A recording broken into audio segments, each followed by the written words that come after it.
The Crusades of Blood and Shadow. Trey knows ALLEGORY Chronicles. When holy fire became a weapon. The age of the 7 corrupted thrones birthed a storm. A storm painted as righteous, blessed by priests and crowned with the name of the Messiah.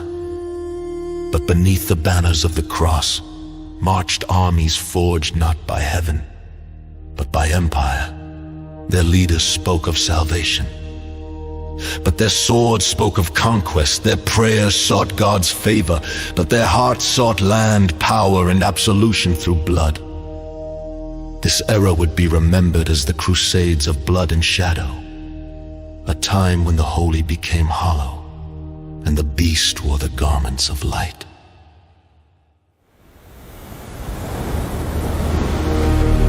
The call that shook the world began with a voice, Rome's voice, declaring that God himself had commanded the retaking of Jerusalem. Crowds roared, knights knelt, peasants wept and believed they were promised. Sins erased, a place among the redeemed, divine glory, treasures of earth and heaven. The church, Rome's bride, offered salvation in exchange for service to empire. And so men marched, not knowing the path ahead was paved with the deaths of innocents and the ambitions of kings. The children of light warned, but no one heard. Hidden prophets, descendants of the people of the first dawn, saw the visions, rivers running red, pilgrims turned predators, cities set ablaze in the name of God. The Messiah's message twisted into a war cry. They whispered warnings. This is not the Messiah's war. This is Rome's shadow marching.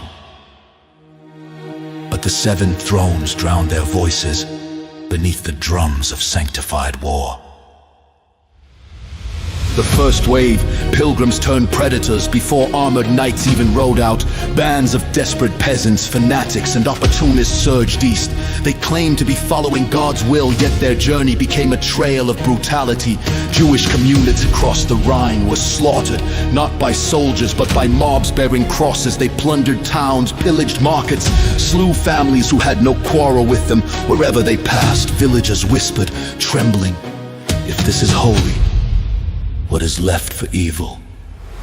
The knights march east, the true crusaders, armored nobles blessed by bishops marched next. Their path carved destruction across the lands they claimed to liberate. They starved villages to feed their armies. They sacked Christian cities because supplies were easier taken than earned. They fought each other more often than their enemies.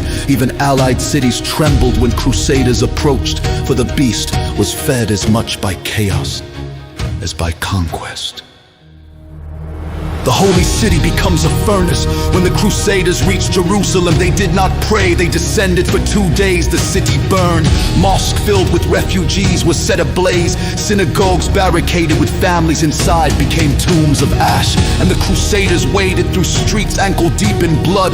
They lifted their swords toward the sky and shouted, Deus vult! God wills it! But the heavens were silent, for God had not willed this. Only Rome had. The dark pilgrimage continues, more crusades followed, each claiming righteousness, each darker than the last. They attacked cities not held by infidels, but by their own supposed brethren.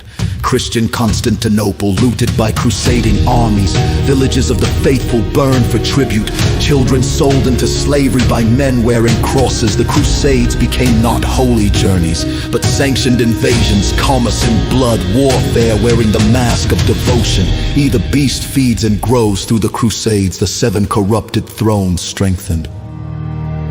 Rome expanded influence, kings gained legitimacy, nobles gained wealth, merchants gained trade routes. Europe gained an identity forged in violence, and the beast, the ancient force behind empire, fed on every death, every theft, every betrayal.